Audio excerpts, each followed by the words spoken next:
if not everybody knows Miss Marilyn O'Neill. Give her a round of applause.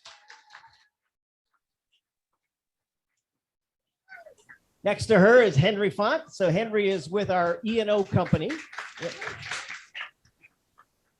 Henry says, let him sleep at night and stay out of trouble, right? And then on the end down there, most of you probably know right now. So Mitch Rainey, we brought Mitch Rainey in. So Mitch is our compliance broker right here in-house. So real quick, how's the market doing out there? Great, good.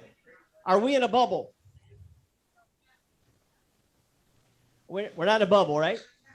All right, so we're going to talk about a few things for that in just a minute. So first of all, I want to bring up our lovely sponsor today for lunch. Give this young lady an awesome hand. Good afternoon, everybody. I hope you guys are enjoying lunch. I appreciate you guys letting me be here, bring lunch, and just share some information. Like Larry said, my name is Melanie Bowles, and I'm with OneGuard Home Warranties. If you guys have not heard of OneGuard Home Warranties, I'd like to share a little bit of information. You guys all should have a brochure, a notepad, and then another little flyer that's got some of our home services. So OneGuard has been in business for 30 years. We've been in the state of Texas for almost 12 years now, so we are not a new company. We have just recently opened up the state of Texas, so there is no property in the state of Texas that we cannot now cover. So every property can be covered. Just a few things. We have free sellers coverage. It is truly free. If you have a listing that does not convert to the buyer, it is still free. There is no reason not to put a OneGuard home warranty on a listing, because if there is a problem, you have a warranty in place. We also still have free unlimited Freon with all of our plans. That is huge because Freon is not being made anymore. It's anywhere from $50 to $150 per pound. Most home warranty companies will pay $15 to $20 per pound. The homeowner pays the rest. We pay for all of it. We also do not pay or have any HVAC dollar limits on repairs or replacements on all of our plans.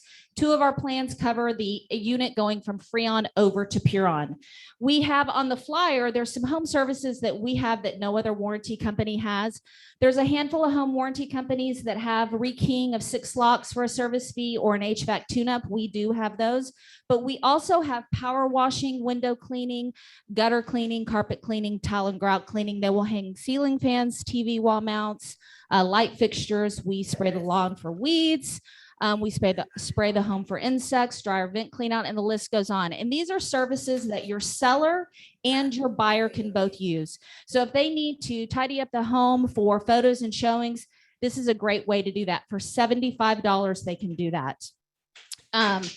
So thank you. So I just want to tell you a really quick story. I love sharing this story. It goes to show you how OneGuard really does care. I know home warranty companies can have a bad rap, but we really want to be that company that says what we're going to do.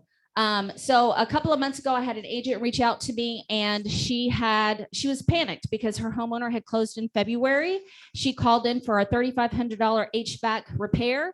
OneGuard told her she did not have a OneGuard home warranty in place. Long story short, title forgot to order the warranty. Everyone closed on that home thinking there was a OneGuard home warranty. She called me, panicked. I did not know how my home warranty company would handle that, because in all honesty, they could have said, she's going to have to get that repaired, keep the receipts, we'll place the order today, moving forward, we will cover it. They did not do that. They backdated that warranty to February, and they covered that $3,500 repair. So I think that says a lot about OneGuard and that they want to do the right thing. I am always here for you guys. If you guys have questions, your clients have questions, I'm always here to help. I've got 2 giveaways really quickly. Can somebody tell me how long OneGuard has been in business? 12 years. One more. What are 3 services that we offer that no other home warranty company offers? Yes, ma'am. Yes, ma'am. All right. Thank you, guys. If we're not doing business together, I would love to earn your business. Thanks, guys. Wow.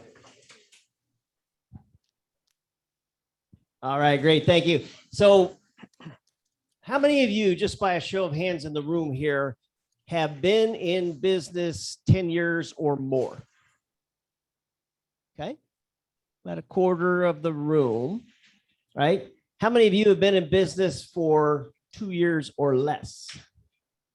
Right? There's the other 3/4 of the room, right? There's a whole big gap in between. I know that. So, who was in business in 2007 and 2008? Okay. Great.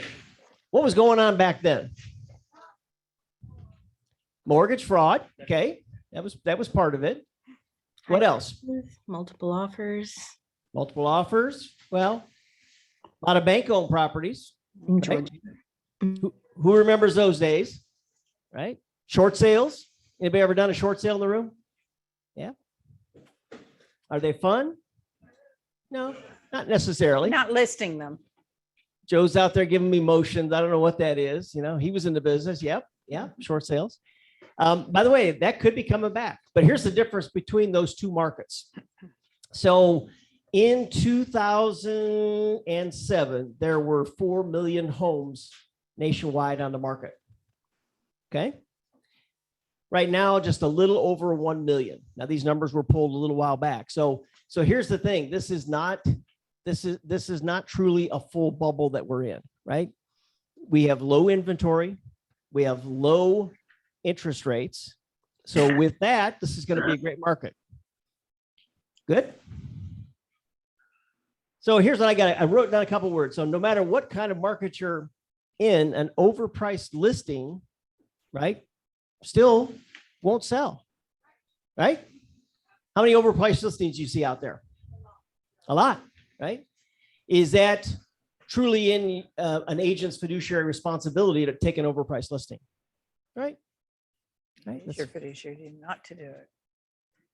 What'd you say, Marilyn? I said it is your fiduciary duty not to take an overpriced listing. Good. You do know what fiduciary means, right? Okay, just checking. So everything in the business still comes down to your database, right? Your database is everything in this business right now. Some of the things that are coming up with Keller Williams is, so starting November 1, Keller Williams nationwide will have free real estate schools, including here, right? Schools. Free real estate classes for anybody that wants to attend. So Keller Williams is putting a big push on growth going through this market. Once again, you know, it's still a great real estate market. You'll hear some rumors starting out there about Keller Williams being a publicly traded company. And that may very well happen sometime next year. We don't know, right? We don't know. Could very well happen. Very, very possible. Keller Williams is coming out with some new things. A sports and entertainment division. Yeah, sports and entertainment, right? Where's Joe? Joe just finished one of them, right? Joe's like, don't point to me right now. I got some great clients. And also relocation. So Keller Williams is coming along sometime in 2022 with its own relocation division. Who's operating relocation now in the room? Who's got relo business, right? Right. I don't know all the particulars yet, what that's going to look like, but typically 38 to 41 or so % referral fee, right? You know, but that's 42% with Cardis. It is negotiable. That's exactly right. Let me give you guys some of your numbers here. So HAR. Current inventory of all of HAR is 1.9 months of inventory. What kind of market is that? Seller's market, right? You know, anything from 3 and under really is a seller's market. 3 to 5 months, roughly a neutral market. 5 months and above is what? Buyer's market, right? September of 2020, all of HAR's, the month of September 2020, $3 billion in sales. September 2021, $4.3 billion. And this is all in volume in sales, right? So very, very good, very, very great market. 9.9, I'm not going to go into that one right there. anyhow, the point is, it is a great market. Now, today, what I want you to take away from this is now more than ever. Who was here last week when we had the Trek commissioners? Right, had a few people in the room. Right, we had 3 of the Trek attorneys, and here's the thing: complaints are way up. Right, complaints are way up on agents. So some of the things we're going to talk about today, we've been hearing, because we've had to go through a few changes for each one of you sometimes, with the teams and advertising. We're going to talk a lot about that. But here's the thing, that is the rule. It's not our rule, right? This is Trek's rule, right? And our goal is to keep you and the brokerage out of trouble. So when you hear things, there may be some things that you have to change about a little bit about your business. Some of you have already done that. Right.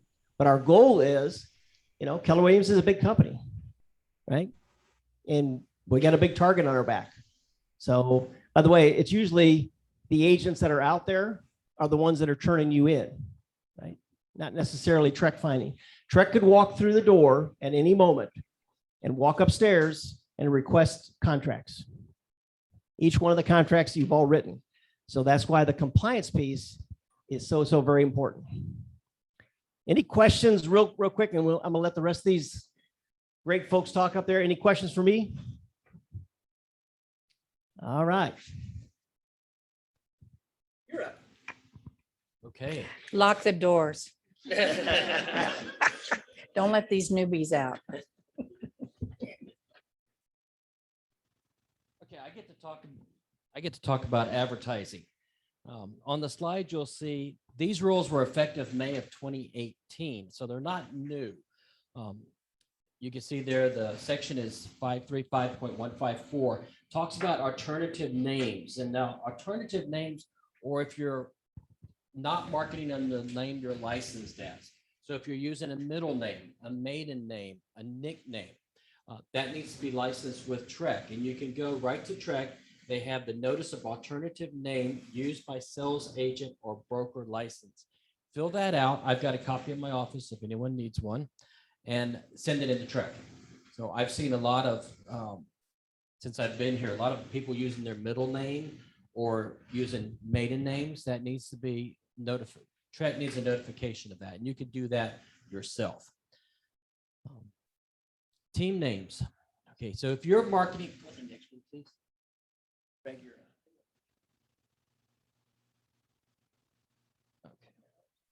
That helps. Assume business name. So if you're marketing under anything such as Rainey Realty Group, that's not my license name. Southwest Houston Team, that would not be my license name.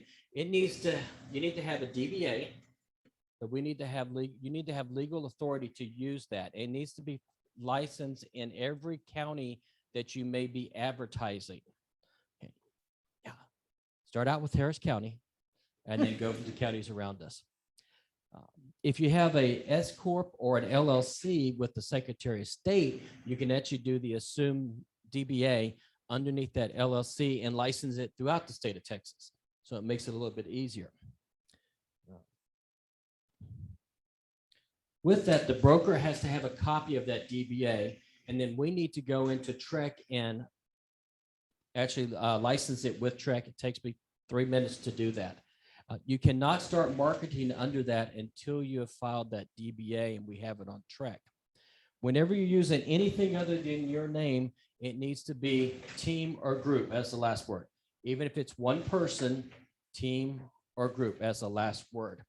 Words you cannot use in your marketing would be president, CEO, COO, brokerage, company, associates, or similar. What Trek is trying to do is make sure that the public understands that you're not the broker of record.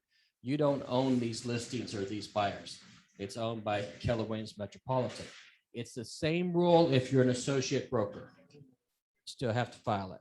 Right now, we have 88 teams, and I have 5 DBAs. Say it again. 88 people. I did not hear that. Yes. Henry, don't listen to this. No. Yeah, close your ears. But we do. We have 88 teams, and I've been going name by name And I will Google you and see what comes up. These are names that I've already found. So please, if you're marketing under anything but your license name, get me a DBA, or at least come and talk to me about it so we can figure out if you need one. Now with advertisement, it always have to have the broker's name on it. Like on the slide, you can see XYZ Realty Group, Keller Williams Memorial. Keller Williams Memorial can be no smaller than half the size of the largest contact. That's not font, that's size. So if you have, this is actually 2 inches, XYZ Realty, and Keller Williams Memorial is 1 inch. I measured it. So on your signs, on your flyers, I said, of course you did. I love that. on your signs, your flyers, it needs to be there. On your social media and web pages, you must have Keller Williams Memorial. It needs to be prominent. You also must include a complete IABS and the Consumer Protection Notice, and that's on all your social media. If you're using a personal page, but you may have a business page that posts over there, it has to have the same rules as your business page. I've looked at several, I see things like, come see me at my open house this weekend. On your personal page, you're advertising. It has to abide by those rules. If you don't know how to put it on there, we have Brandon, and he has come up with some great ways to help you out with it. It can be one click away. Now, with the information about brokerage services,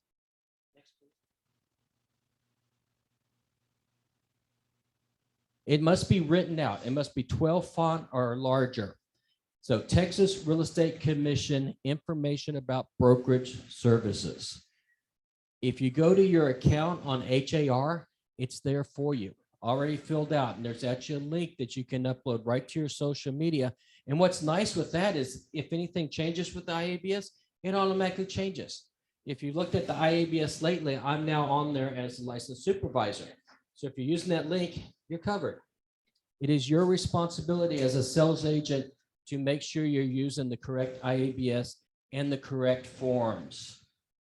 This sales contract changed. You need to be using the 2021. Another thing Trek has tasked us with, and that was in September of 2009. No, it wasn't that long ago. 2019. The privacy policy The geographical competencies. that came in 2017 and enforced in 2018. Okay. So what they're saying is that, yes, you're licensed in the state of Texas, but are you competent to sell real estate in the Panhandle? Oh, okay. Are you competent to sell real estate in Galveston or along the ship channel? What the broker has decided is that we'll give you written permission to practice real estate at Harris, Fort Bend, Brazoria, Galveston, Chambers, Liberty, Montgomery, and Waller. That is a huge area. It's bigger than the state of Rhode Island. Okay, but it's up to you to really know if you're competent to sell in those areas. I live in Richmond. Yes, ma'am. I did not say Austin. The counties that directly touch Harris County is what we've gone by. Contiguous, yeah. And it's up to you, do you really know how to sell in Galveston? Are you competent to sell there? If you're going any place outside of those counties, you need to have written permission from the broker. It's not hard. You can come in and talk to myself or Larry. We're just going to ask you what do you know about that area? Trek says that you should know everything. So do you know the zoning? Do you know the traffic flow? Do you know anything that may be coming up in that area? Plus, think about it. I live in Richmond. I don't really want to drive up to Woodlands 3, 4, 5 times a week to show properties. I'm going to refer it out. 30% referral fee is pretty good.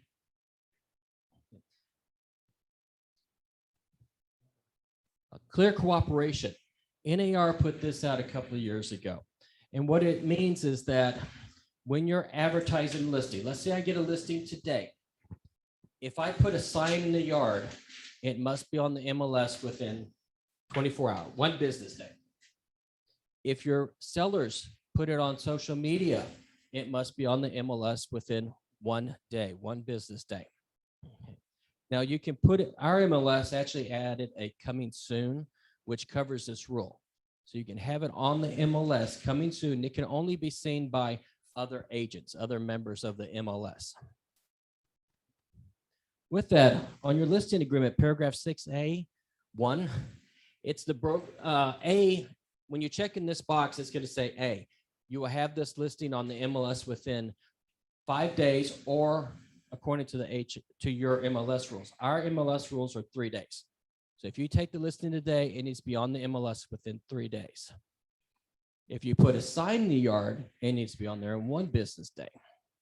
If the seller decides they want to wait, let's say they want you to go ahead and take pictures, they want you to maybe do some staging, you could put in B, seller instructs broker not to file until X number of days.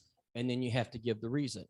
When you do this, you need to submit to the seller the HAR 300, non-MLS. And it's a great explanation of what the benefits are of having it on the MLS. It helps also, I've seen, for the seller to get busy and do what they need to do to get it on the MLS. That form needs to be signed by the sellers, and then it needs to be signed by the brokerage and then sent to HAR. This covers you if an agent knows that this house is on the market and they don't see it on MLS. If they contact the MLS, they have that form. They can say, yes, this person is complying with the MLS rules. Any questions about average? Yes. You have a Mike? Is there a traveling mic here? There we go. Comes. We got a bunch of them out there. Yep. So if you have a seller coming up and you want to secure your agreement ahead of time, but you know they're not going to list for 20 days, Okay. do you still need that HAR form if your start date of your agreement is 20 days from now? Whoops. If the term of the agreement is 20 days from now, no. Okay. But understand that if you do that, I could walk in there tomorrow and get them under a listing agreement. Oh, Yeah, we've That would had, be we've had listing agents, and I've talked about this in my listing presentation. And these are not new agents. So new agents, listen up. They went to the listing appointment. They said it's going to, say, for instance, list November 1st, right? And between the time that the listing would commence in the beginning, you don't have a listing. Yet that listing agent gave them all their free advice, the staging advice and everything. You know what happened on November 1st? They came back and said, hey, we found a buyer. They were out of their commission. And the agent contacted me and they said, you know, I feel kind of foolish. I have never had this happen to me before. I said, well, those sellers actually revealed who they were before your listing commenced. It's a good thing. I don't want to be in business with people like that. I don't want to serve people like that. But that's what I'm going to tell you. That's why when he talks about it, we would much rather have you have the seller's authorization from HAR where it will commence an MLS at a certain date that can easily be amended with a listing based upon what you need. But don't give all your free advice away. You're a professional. You deserve to be compensated for all your advice. So do on the term, today's date, paragraph 6, when we'll actually start marketing at HR 3. Yes, sir. Mike? I ate them out there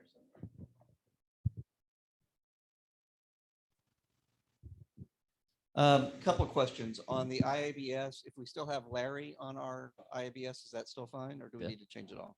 Still be fine. Okay, cool. Then the next thing on the marketing, you kept referencing KW Memorial. KW Memorial has DBA. as We the have Keller several Williams. DBAs. If you're interested, I could give you a copy of all the different DBAs we have. Yeah, my personal question is if we just have Keller Williams Realty on our signs. That's we're fine. covered. We have a DBA for that. Okay, thank you. Any other questions? Yes, ma'am.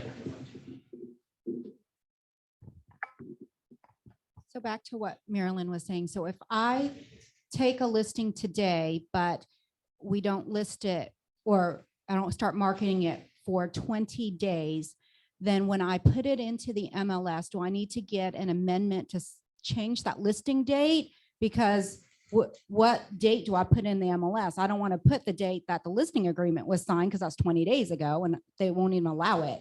So do I have to get an amendment now? No, HAR 300 actually has where the seller is saying, It will not be Right. put in MLS until a Right. date. Okay. Now, if that date changes, you would do an amendment to the listing, Mhm. just so you didn't make anything up. Right. And Yeah. it has, that. I just wanted to make sure we didn't have to do another one. Right. And if you do the 3 days, paragraph 6A1, and it goes longer, get an amendment, do the HAR 300. If you, again, the 20 days, so you can put it on MLS as coming soon. So what do we stand there? You can put it as coming soon. And still have to do the HAR 300? Mhm. What's the maximum date?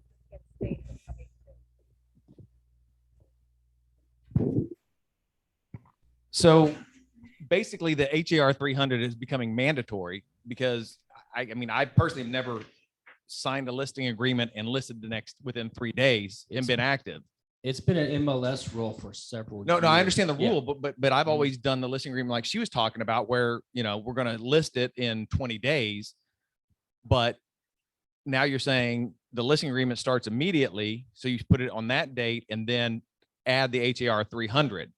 So HAR 300 basically should be mandatory for us unless you're going to list within 3 days, like literally put it on the MLS in three, and you can't get pictures or anything done in 3 days. That's right. So, okay. And is HAR 300 even anywhere on the checklist? No, not on our checklist. Just a point We're of working on the reference. checklist, so. Yeah, by the way, we are working on a new kind of revised checklist. Hey, there's 263 people on Zoom. So if one of you have a question, just unmute yourself and ask away.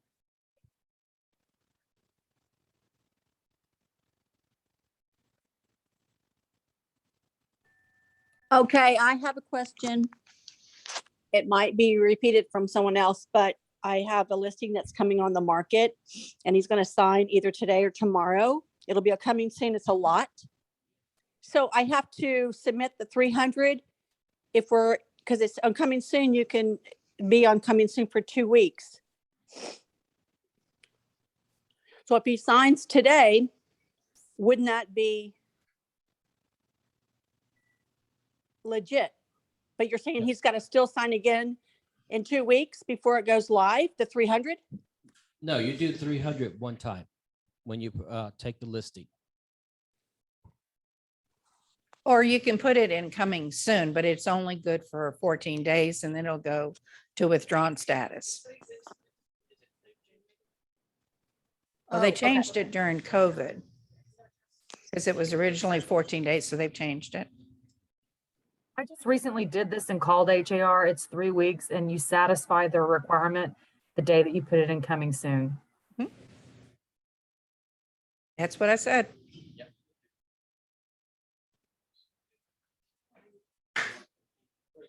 So here's what I'm going to say just real quick. So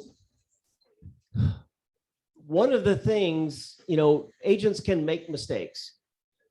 Advertising is one of the few mistakes that you can make that can actually shut a brokerage down. Make sure you hear that, right? Every one, I think, is a three to 5,000 per incident fine. And so that it may seem like we're coming down on you heavy, but guess what? These are the things, that really can affect a brokerage. You guys we're a very big office, right? Keller Williams is a very big company. We got many great agents here, and there's big targets on us. I've had 2 calls since I've been here commenting on somebody's advertising. Luckily, it was somebody that knew me, called me to let the agent know, hey, you're out of compliance. So those could have been Trek complaints. To be able, if you have an open house and you do a video of the house that you're doing, do you need a document signed for the owner listing or just how that work? Well, if you're the listing agent, you have permission.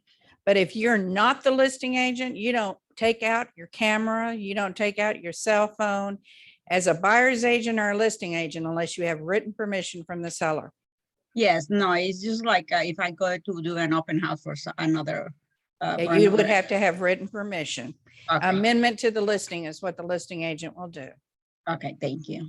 You're welcome. So Mitch, is advertising just Facebook? Oh, it's Facebook, it's flyers, it's radio, it's newspaper, it's Emails, emails, videos, business cards. business cards. Yeah. By the way, just like you heard, your email signatures, that's advertising. So getting permission from the listing agent to share their listing for your own purposes is not okay. You have to actually get the seller of that listing agent's permission. Absolutely. Wow.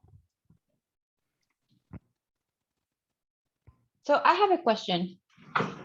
So you mentioned emails, and I do have, the logo and everything on my email signature. But when I'm sending emails on my phone, the logos doesn't come up because I'm sending it from my mobile. How does that apply? If you're sending it to someone you already have a relationship, like a buyer or seller, you don't have to go by those rules. If you're doing it out to market to everyone in the neighborhood, well, then I would do it from an email where you have it. Right. Okay. Got you. But if you're just kind of following up to an email that you already have, then we're good, right? What about IDX feeds on websites and such? You just mentioned something about having to get the seller's permission stuff. Does that count? No, No. Okay. obviously you haven't read the listing agreement. The notice is at the very end in 21, because it actually tells and it warns the seller, oh, by the way, there could be other people that actually photograph, film, and that's not acceptable. But they're putting the sellers on notice because we have too many agents who don't do the right thing. Doesn't mean the seller can't come after you. And they will in this market. May I ask a question about video and in this day and age when we're on YouTube and Instagram and doing reels and TikToks and things of that nature, as far as indicating the brokerage that we're from, do we mention it in the video or have the logo somewhere? Both, if it were me. If you could put it on your main page with the IABS and Consumer Protection Notice, that also. So I Quick have question. I have a question. We need the seller permission to promote the property that is for sale, correct? But on the listing agreement, isn't it the broker who actually is in charge? So everybody under the broker shouldn't be covered by that permission? Just a question. Your seller doesn't know everybody under the brokerage. So to be safe, you would always have the broker getting permission from the seller that this agent is going to host the open house for you. You know what I'm saying? The broker has all these agents, the sellers have no idea who they are. A quick question regarding the HAR 300 forms. Do we upload the signed copy onto the listing into MLS? No, there's an email address that you send it to MLS. Thank you. Can you review where the placement of the IABS and the consumer protection agents information needs to go on the email and on a website and any social media pages? Put in the IABS, it has to be above the signature line. Everything else, it says prominently. What I was told was all in the same. If you have your name on there, you need to have Keller Williams on the same view. Having it down at the bottom of your email of your web page in gray font on a black background, yeah, probably not going to fly. I have a follow-up question about getting permission from the seller for doing advertising. Can we add in special provisions of some sort on the listing agreement that we will be having open houses and we can name those people that are going to be and get permission there so we're not constantly asking the seller for this? You absolutely. That would be what we would recommend. You introduce your team there. If the team members are going to be contacting your sellers should never be shocked by who is coming into their property saying, quote, "I represent you." HAR 300 requires a broker or authorized office manager signature. So do we send that to you every single time that we Yes. fill that out? Yes. And I'm just going to give you a hint because I've known Mitch a long time. He will not sign it if it's after 3 days. Whoops. Has to be before the 3rd day. Yes, sir. Mhm.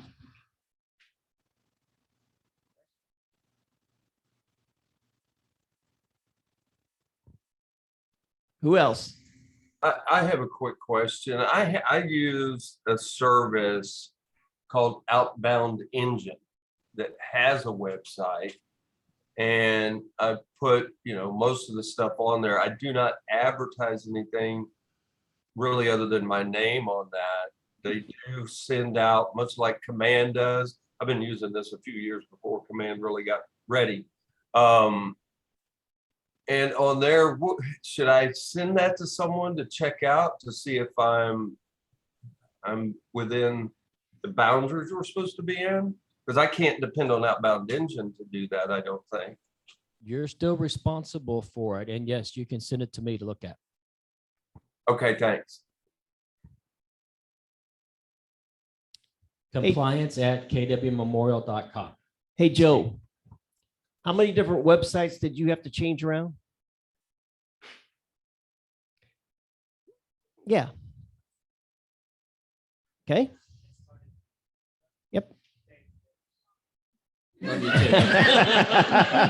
too. Google yourself. Google yourself often. Find out what's out there. There's a lot of them, by the way. Yeah. Yeah. Jody is on. Grab a mic here.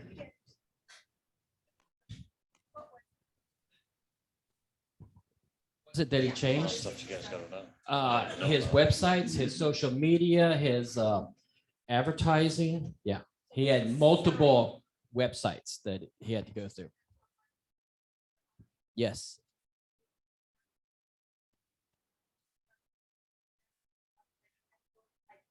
Yes, and with that, if you put your URL or your email on your advertising, it has to be compliant.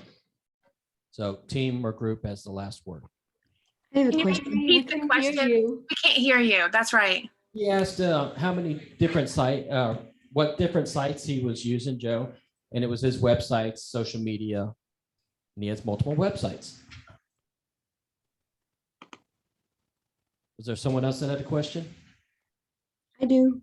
Quick question. Does Open Door follow the same rules as advertising? Because I don't see on their website any IABS. They are under the same rules as we are for a track. Whether or not they follow them, if they get turned in, they get turned in. Okay, because I don't see the IABS on their website or anything, or any emails or advertising.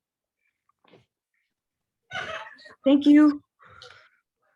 So by the way, Trek in 2020 had a little more than 5,000 complaints. 2021 so far, over 7,000 complaints for varieties of reasons. Can I get that website again to send my, or the email address to send my website to? It's compliance@kwmemorial.com. And then too, Brandon Lara came up with, Mitch, you could talk about that. Brandon came up with, He found an app that you can use. It's $50 for a lifetime membership that helps you put the required things on TikTok, Instagram, Twitter, LinkedIn. So get with Brandon. He can help out a lot with this. He's definitely a resource for us. tech@kwmemorial.com. Am I right?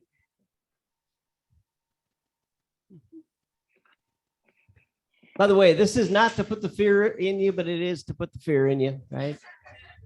Sorry, we have happy classes and we have classes where, we just got to make sure that, our job is to keep you compliant. So The bigger you are, the bigger the target you are. that's right. Thank you. Yeah, that's right. Marilyn's not going to buy the beer afterwards, but no. Nancy, grab a mic there.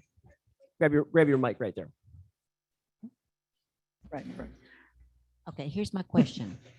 There's a lot to absorb in what you're talking about and the importance of it. Are you all going to send out just kind of a list of the highlights? This has got to be half of the the KW Memorial sign, and this is new maybe just to me, but this HAR 300 and how the time frames. Are you going to do just kind of like a bullet point email on those things? I can send out the PowerPoint. Would you? Yes, ma'am. That would be great. Thank you.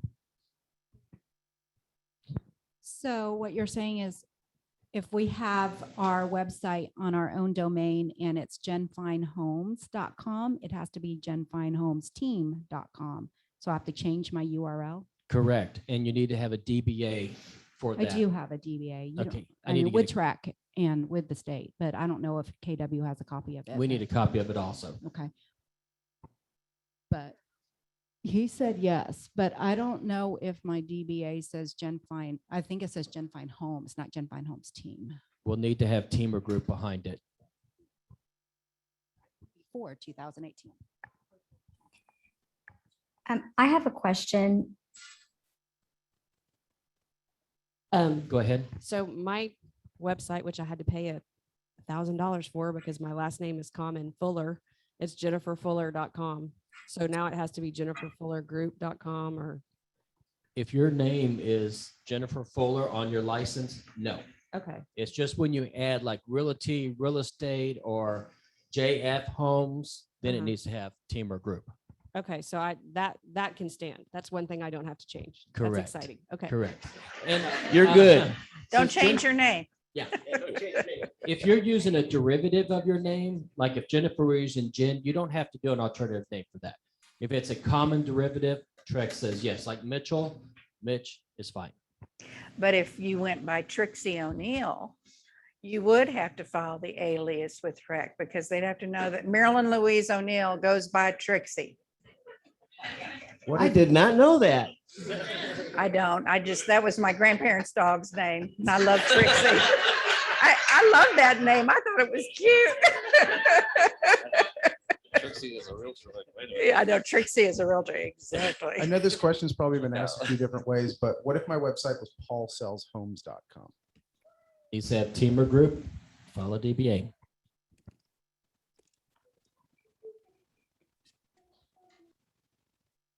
So we had an agent, this was Keller Williams agent out of Austin. This was about 8 or 10 years ago. And he actually got beat out of a listing because the agent that he was competing with from another company turned him in to Trek based on that he didn't have the group and team in there, right, Marilyn? And won the listing because he said this, he said, look, your agent's breaking the law. So what's he going to do in representing you on your home? It's a good line, right? Yeah. Yeah. Along with that, Heritage, Garrett was telling me they had a new agent that was going to use a certain name, but it was already in use by another team who had been there for years. They had never filed a DBA. He filed the DBA and had the lawyer send them a cease and desist letter. One more quick question. So if you have your middle name, you don't have to use it. As long as it's in the Trek deal, you don't have to use it though. No, you don't have to use your middle name. If you're only using your middle name, then you have to have it turned into. What if you just got married and you didn't change your name? Are you advertising under your married name? Nope. Well, my married name, I didn't change my name. It's still the way it was. If it's on your license, that's. What was that back there in the back of the room? Never mind. Okay.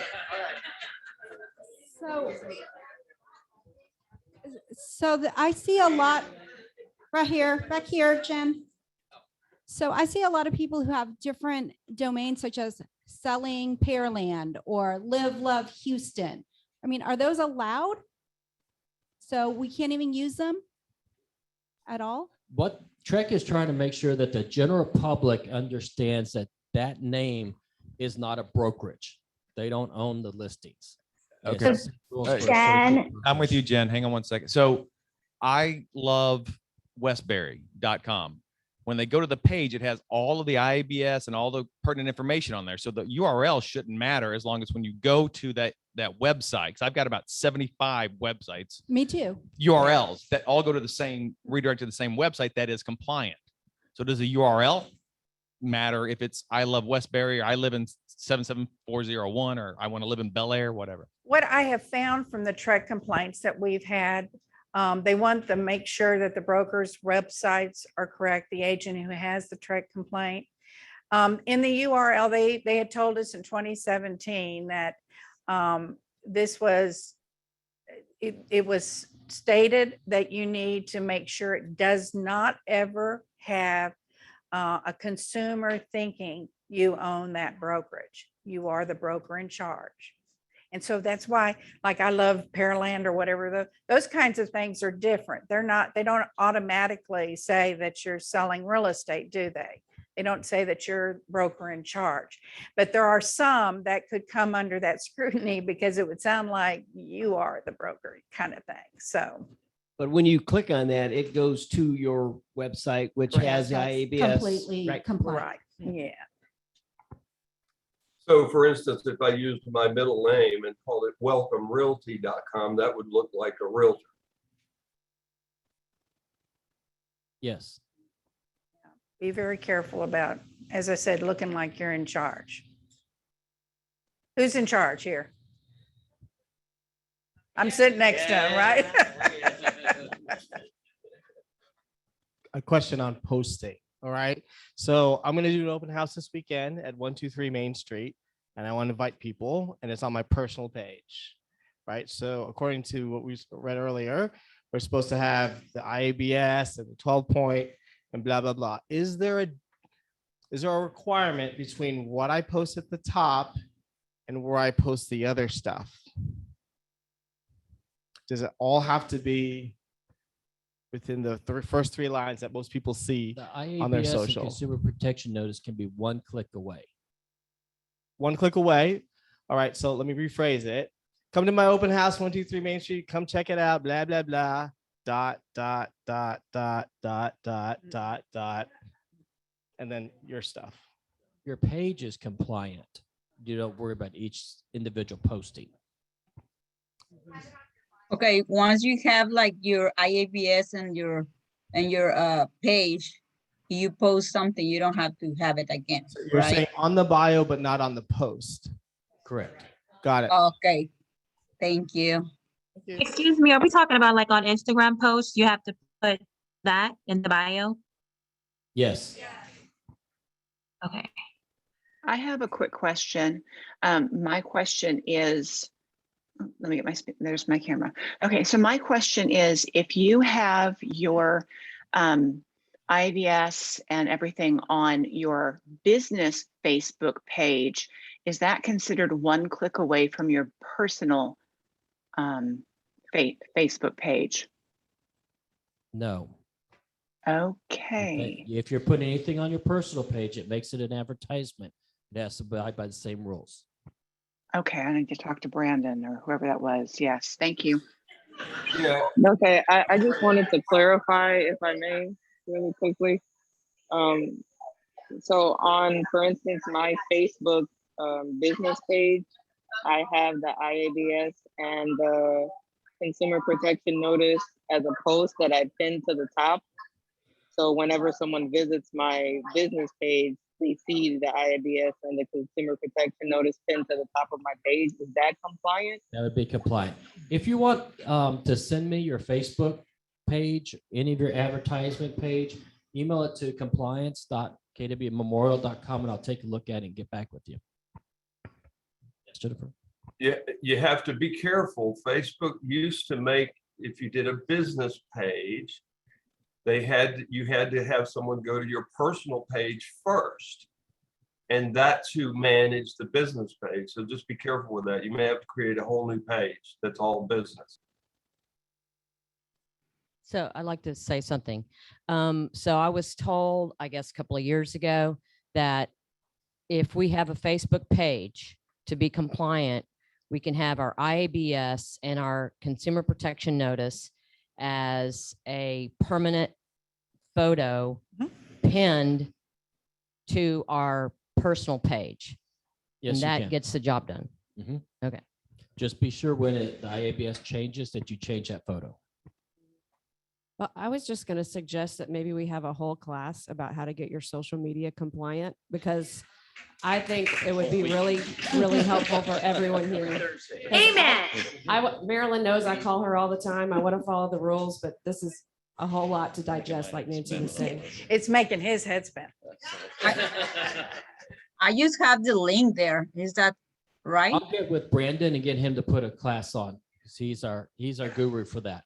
Yeah. For the time being, if you have any questions about a particular page or social media, just send me an email. We'll take a look at it. All right, let's get going. Here's the fun stuff. Yeah. Can everybody see me? Hi there. Yes. Yes. Okay, here we go. We changed the contracts as of September 1st. It was the first time in the history that Trek had not posted a proposed contract change prior to the date you had to use it. Why was that? Because the law changed, and the law did not change until September 1st. You could not use that form until September 1st.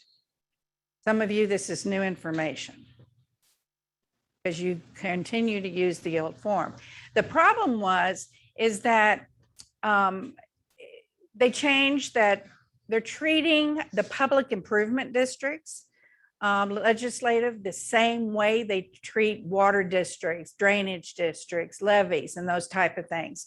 These are notices that the seller is required by law to provide to a buyer and get a buyer sign it before the contract is executed. Otherwise, the buyer has lots of remedies, and one of them is to terminate. And we've already had that happen. Okay, big, huge team. When they sent the MUD form, when they wanted to get paid and upload it into compliance, and the buyer terminated. It was a big, huge wake-up call for that team. You either do it at the right time, or you don't be a listing agent in this market. You know what I'm saying? Because when the laws change like that, you don't get a second chance. And I don't know about you, but if I had to go back to those sellers and say, I failed you, sellers, that I don't know about you, but you would never, ever want to be in that position for something that is so elementary in our representing sellers in a transaction to sell their property. Now, the dates have thrown you off. The commercial contracts changed too. They changed, but they have a date September 1st. And why is that? Because they came from Texas Realtors. Trek could care less about commercial contracts. They care less about leases. They could care less about property management, except when they want to don you for not doing something wrong. So in other words, commercials contracts changes were as of 9/1, okay, because it affected commercial just like it did residential. But there's a date of 11/8/2021. And as I've said, not only one time, not only two times, but about 4 times since this all happened in July and August and September. 11/8/2021 is the only time where you have seen a date in the upper right-hand corner by Trek that hasn't happened yet. And the reason for that is Trek had, they used a special process because the law changed September 1st, right? And Trek has a long protracted process before they get to approve forms. That's just normal Trek's process. So what happened is they had an emergency provision that they used to hurry up, get the forms in compliance with the law, and get them out there September 1st. But the Broker Laura Committee met over a week ago, around the 15th, and the Broker Laura Committee is going to recommend to Trek to either go forward on the 8th and approve those changes, or we could see some other changes coming. Yes. We've only changed contracts twice in 1 year, but we could go for a third, I'm sure, at some point. So again, remember the reason it was not available to you, but as I told you in the training, if you have an executed date of September 1st on that contract, you better be on that new form because it complies with the law. And some of you have had to do an amendment. We were lucky because the changes were minimal, right? And sometimes we have a lot more changes with those forms, but they were minimal as far as covering the public improvement districts. I'm just going to mention something about public improvement districts since I mention it every time I've been training since it became mandatory. They're a special district, just like the water district, just like the municipal utility districts, just like the PIDs and the LIDs. They're all special districts. The only thing about public improvement districts, they told us we should look at the tax jurisdiction on the appraisal district, right? That's where you'll see, does this tax apply to this property? The problem is public improvement districts many times affect properties that don't have it on the tax roll yet. Right. And those are because these districts are formed. There's one that they've got that they're always seeking a permission and approval for these districts. Developers know about them, builders know about them. But a lot of times, if we don't see it on the tax jurisdiction, most likely a seller is not a part of it. But be careful with new construction, new developments and stuff like that. We have found that to be the case. Now, all the builders know about it because they have to comply with the law as well. And so they have it in their contract forms, the same way they had the municipal utility districts. They notified a prospective buyer of all those things. But again, those were the two things. And what happened, TREC no longer licensed residential service companies. That's off their plate. It was changed by law, and now they're subject to the Texas Department of Licensing and Regulation. So they're not, that was the big, huge change in paragraph 7H of the contract. Next one. Now, I'm going to tell you a little bit about what's going on. As I said, TREC is still subject to approving all these contract forms. Well, let me just tell you, Texas Realtors, we're changing a lot of forms too. Okay. And the reason we're doing that is because in light of these laws that have changed, as well as lawsuits that have occurred, from time to time, Texas Realtors has a task force that looks at them through that prism. In other words, is there something we could add that would help? We did that with surveillance, right? A lot of things have changed over the years based upon different things, especially the clear cooperation policy was changed. But what we're more concerned with, and this is where you need to plug into this as far as all these things with advertising that. The Department of Justice a year ago reached an agreement with NAR regarding a lot of issues. And one of them is, namely, I won't name the brokerage, but they want to be able, they're non-MLS participants, and they want to have free ad hoc access to your listings in MLS. Okay. And they threw a big, huge fit, class action suits all over the country. So what happened was we thought we had a DOJ settlement agreement with them because that's what they told us in November of last year. So our task force, we were waiting, and we got notification about April that apparently the DOJ had changed their mind. And by the time it was supposed to be finalized in May, the DOJ said, no, I've decided I'm going to investigate you, and I'm going to investigate you deep. So this affects every last one of us. We're all realtors. And what do I mean by that? It means that these interlopers into our industry are causing such an impact as far as how we are going to have to conduct the transactions, period. On Gary Keller, I'm going to tell you, I've known Gary Keller since 1996. He taught me classes. My number was like, I think I was 1937 or something. Can you imagine that? How many agents today, right? And I had a dream about Gary Keller the other day because I'm reading too much about the Department of Justice. And I know all about what's going on with the various changes that are going on. But he turned to me and he goes, we're changing and we've got to change. We have to be flexible if we're going to survive and thrive. And our key is the thriving point. So I'm going to tell you right now, go Astros. There is nothing that's going to stop us. We can be dealt bad markets, horrible markets, great markets, changes in our contract forms and everything. And we're still going to be here and we're going to be doing it right. And we're going to go to the next level. So newbies, don't be afraid. This is not something that I'm not familiar with. I've been licensed since 1993. And every time I figured out a form, they changed it. And they're still doing that to us even today. So again, don't be upset about it, but I want you to be aware. I want you to know that at any time your leadership's going to come to you and say, hey, we've got to shift. We've got a new thing we're going to have to do. Now, I'm going to tell you, there must be probably about 10 or 11 recordings of me talking about all the advertising changes, because I talked about it from November 2017 until it was enacted in May 15, 2018. But it's one of those things that kind of, if you're not glued into it or plugged into it at that time, it kind of goes over your head, right? You're not going to apply it. You're not doing that part. You have a great resource now in-house who can help you figure something out before you do it, right? That's the way you should go. I'd rather have you ask, Larry, right? Wouldn't you rather have them ask rather than make a mistake and get Yes, hit and with yes. it? Yeah. And that's really what our purpose is to kind of highlight. Risk management is like closing the barn door after all the cows are out.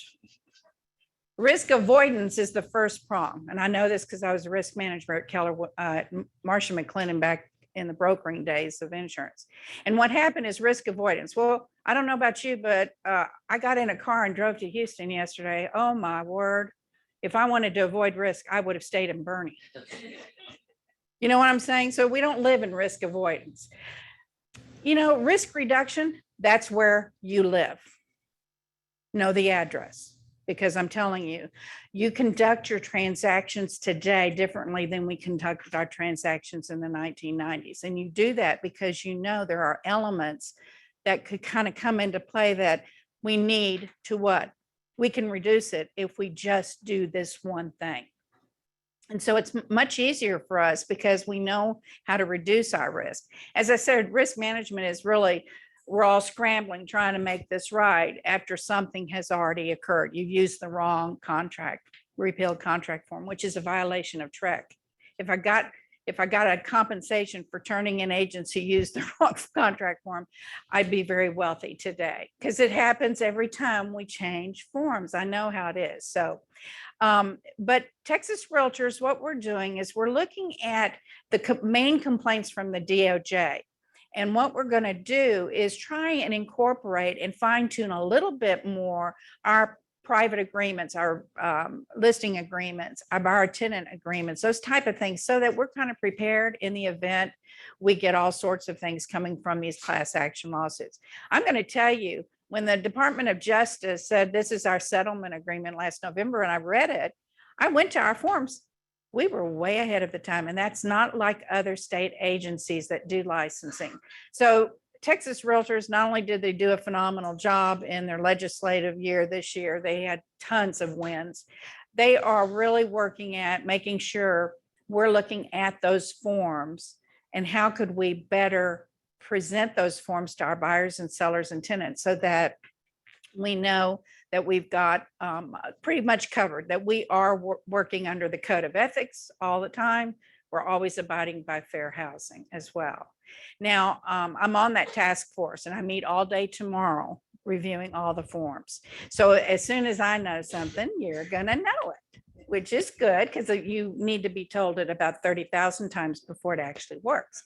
So, but that's okay. There's nothing wrong with that. The other thing is, we're going to be touching base on the lease changes. And why is that? Because the law changed where landlords now are required to tell a prospective applicant that the property either has flooded or it's in a flood zone. Okay, so that goes into effect January 1st. And so we're going to go through that because I have recommended that the landlords change their criteria to put that kind of at the top. This property has or has not flooded, and or you are in the 100-year flood zone, those kind of things, just to help out on that. Because we do a lot of leases, and there's a high level of risk in a lease if you don't know what you're doing. Listing agents in particular. I've known too many in the last few years that have had fair housing complaints and have spent out of their own pockets over $10,000 to defend themselves in Austin before the Texas Department of Workforce is where all of the fair housing complaints go. So you don't want that. Okay, next one, please. Okay, so I said last time I gave you a great printout that you needed to get to your sphere. Man, I mean, we hit the nail on the head with the revisions for homeowners associations. Make no mistake, it was a home run plus. And what we have found is that TREC really stepped up. We wanted a centralized database. Does that mean? Where anybody, buyers or sellers and their agents could actually go to a website and see with transparency the forms, right? And so that's going to go into place December 1st. If the POA, the HOA has already filed it, they won't be required to file it on the TREC website until June of next year. Okay, so, but it has to be on their own website, but it's also going to be in the TREC website probably for that. Absolutely excellent. Now, what I am going to tell you is that the Broker Laureate Committee got a lot of feedback from brokers and realtors and agents around the state. And you know why? Because it's the same thing I keep telling you. That addendum for mandatory membership, title companies are interpreting fees and other reserves and all this differently every time you turn around. And we've had some sellers that went to closing that had to pay $3,500 more because the buyer was only paying $100. And I've told you as a listing agent, if you don't know that dollar amount, that it will affect fees and reserves and anything for a buyer that's going to get the property transferred to them, you failed your sellers big time. And nobody wants to sit at the closing table and the sellers freak out because now they owe something that they actually paid as a buyer 2 years before with a capitalization fee. So we have lots of things going on from that, but make no mistake, TREC has been pummeled by us saying you either make it clear so that one title company will not interpret prepaids as reserves and charge the seller. Okay, so TREC was, I'm not going to say surprised by this. I was definitely surprised because I knew that if it wasn't clearly defined, we usually always have disputes. And that was it. The language from these property owners associations, one property owner association called them prepaids and another one called them reserves. And the title company should not be in a role to make the determination. That was the big thrust to the Broker Laureate Committee. We need better definitions. So I'm thinking that form is going to change, I know, in the future. The other thing that changed, as of January 1, when you have a buyer who closes, you're going to turn to them and say, now you get to file for your homestead exemption. Something that I know, and it's pretty simple, right? Why not? We've got a buyer who buys it January of 2022, and they have to wait to declare it for January 1st, 2023.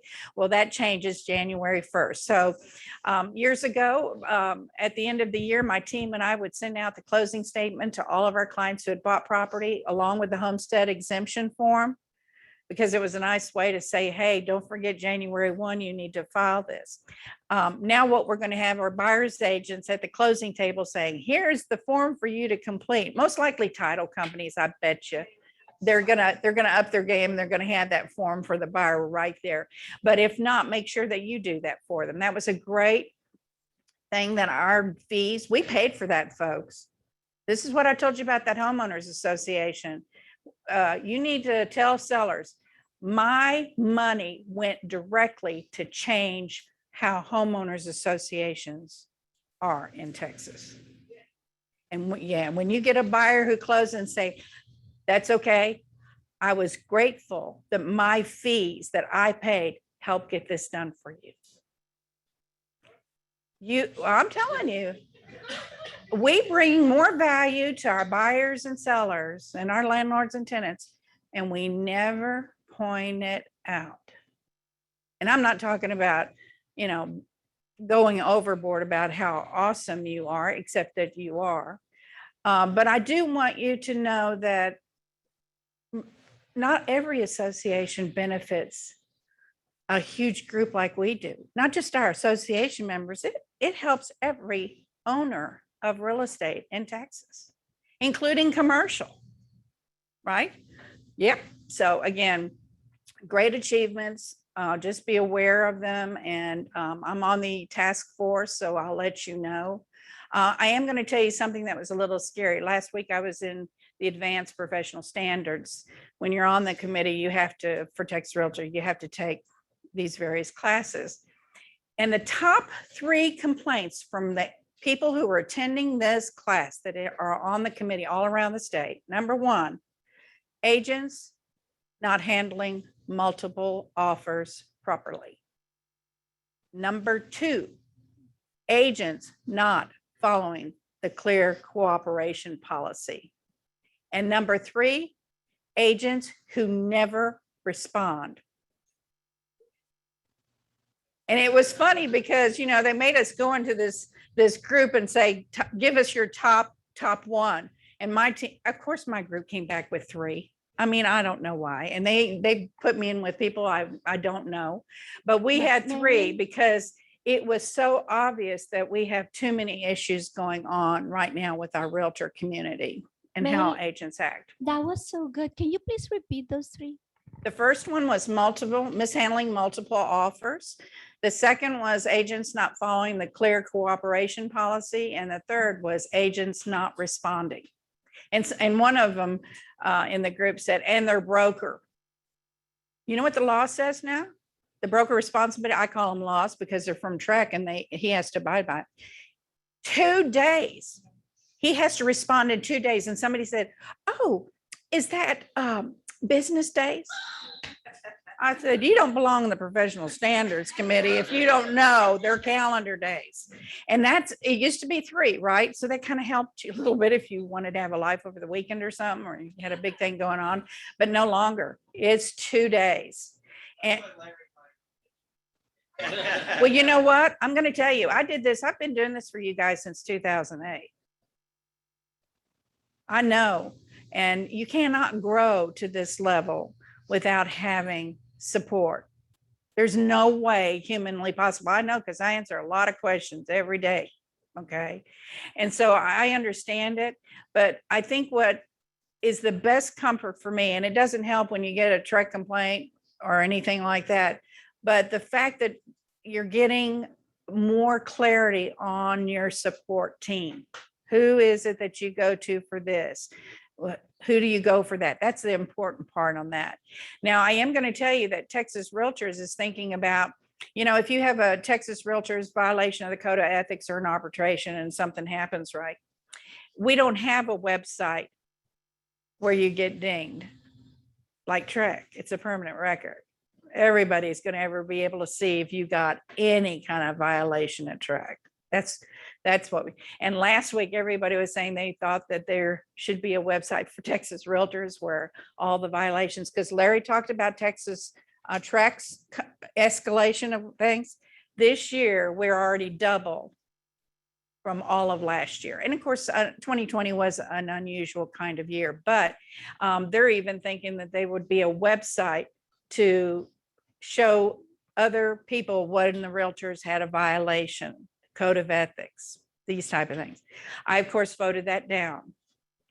I think we are a private association, and while our association's hearings will rule on that, we don't need another database to ding you because you made a one little administrative error or an advertising error. You know what I'm saying? I understand for heinous situations, absolutely, there should be a banner across it, you know, track this, don't go to this agent, but I don't believe that for our association. So if it ever comes forward, y'all might want to be more vocal and write in if it ever comes up as a question on something like that. But we are changing a lot of things at Texas Realtors as well. Now, here's something. Pardon me? Thank you for that vote. Thank you so much. You're welcome. The next thing is, this makes me cry. I'm thinking of Betty Bessemer. Yeah, and it makes Larry cry for another reason. But Miss Betty Bessemer was an agent here and longstanding for many years, and she was the intermediary queen. She taught it every month. So Miss Betty, this is for you. She used to call me every night while I was cooking dinner too. Her picture is on the side of my refrigerator now, and I see her every night. Everybody who's in my kitchen said, "Who is that lady? That's so pretty," and something like that. But anyway, for the intermediary, you have to follow the steps. They have to be in writing. There is no such thing as implied. While a lot of you like to do implied agency and get your IABS signed right before you get paid, this is not the case. Intermediary must be in writing. For the broker to become an intermediary, the broker is going to become an intermediary, not you. There almost always are two different agents appointed, okay? And there's a listing agent for leases or sales, or a buyer tenant agent. And why do you think that is the policy adopted by your broker? Because they believe in the industry. If you tell one party you don't need representation, you have just shot yourself in the foot. I mean, that's ridiculous, folks. Don't say that ever to anybody. Everybody needs representation. Intermediary with no appointments is what most of you like to do. You have to have actual written permission from the broker or the designate, because we have to now see all your documents in writing to make sure that you do have a listing agreement in writing, you have a buyer tenant agreement. And why? Because they have to see this. Otherwise, they're not going to give you permission. There is very little room for accidental intermediary. And that was Chuck Jacobus's and Principles of Real Estate talking about it. And that would be where I've had a buyer for, 3 weeks and I've shown them 3,000 houses, right? And then all of a sudden I get a listing, and now my listing matches the buyer's criteria. That's called accidental intermediary. That's the only time you'll do no appointments. Make no mistake. Because the seller has already said, yes, I'll allow the broker to become an intermediary. That means they're not going to favor one party over the other, right? Even though they may know one is right, they're not going to favor them. Buyer tenant agreement, buyers now in writing say the broker can become an intermediary. Then the intermediary relationship notice actually has to be fully executed by buyers and sellers before you ever can present the offer and begin negotiations. Because it says clearly on the form that until the appointments are made by the broker, you can't do it. Okay, because dual agency was outlawed in 2005, they brought in this other mechanism.